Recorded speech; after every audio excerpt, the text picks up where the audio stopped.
Verset 1. Verset 1 à 7 l'Éthiopie. Le sujet de cette prophétie est la conversion de l'Éthiopie à l'Éternel, à la suite d'un jugement divin annoncé versets 4 à 6. Les opinions diffèrent au sujet de ce jugement. Quelques-uns y voient le châtiment de l'Éthiopie elle-même et en reconnaissent l'accomplissement dans la conquête de l'Égypte, alors soumise aux Éthiopiens, par Azariaddon et Assurbanipal, comparé Ésaïe 20.3-4. La plupart des interprètes voient plutôt ici la prédiction de la défaite des Assyriens, qui aura pour résultat un hommage rendu à Jéhovah par l'Éthiopie reconnaissante.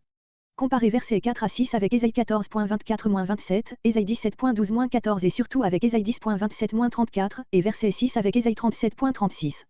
Ces parallèles et particulièrement le dernier, nous paraissent décidés en faveur de l'application de l'oracle aux Assyriens.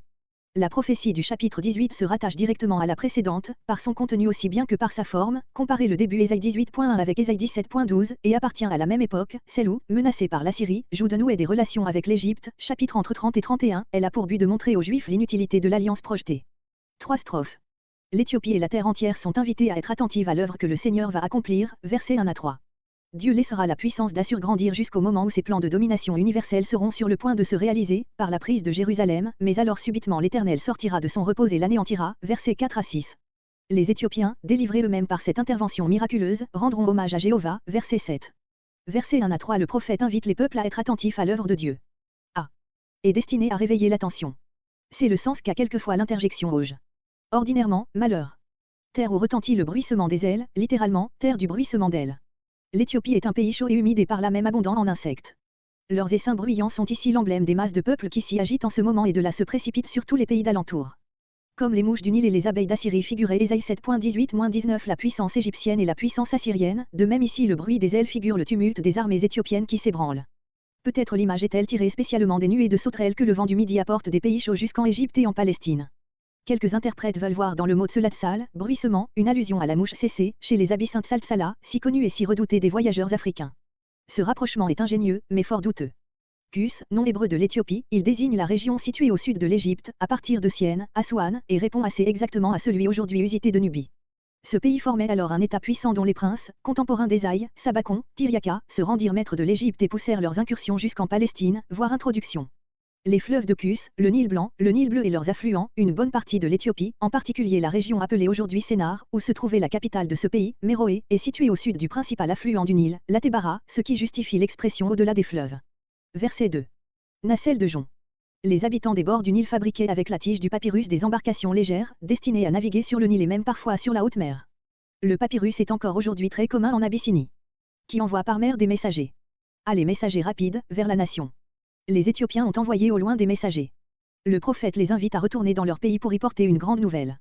Ces mots font supposer, ce qui n'a d'ailleurs rien d'invraisemblable, qu'une ambassade éthiopienne était arrivée à Jérusalem pour traiter d'une alliance avec Juda contre la Syrie. Celle-ci, en effet, menaçait l'Égypte et l'Éthiopie, aussi bien que la Palestine, et l'alliance égyptienne était à l'ordre du jour à Jérusalem. On sait avec quelle énergie Ésaïe la combattit, Ésaïe 20.5-6, chapitre entre 30 et 31. Ici, il invite les envoyés éthiopiens à rentrer dans leur pays, porteurs d'un message humiliant pour eux, ce n'est point par l'Éthiopie que Juda sera délivré des Assyriens, son Dieu veille sur lui et c'est lui-même qui interviendra pour le sauver. Taille et lancé, Ésaïe 45.14, pour raser. Hérodote appelle les Éthiopiens les plus grands et les plus beaux de tous les hommes et parle de leur peau si luisante qu'elle semble avoir été ointe d'huile, ils avaient sans doute la coutume de se raser la tête et le corps même, à la façon des prêtres égyptiens. Redoutés au loin.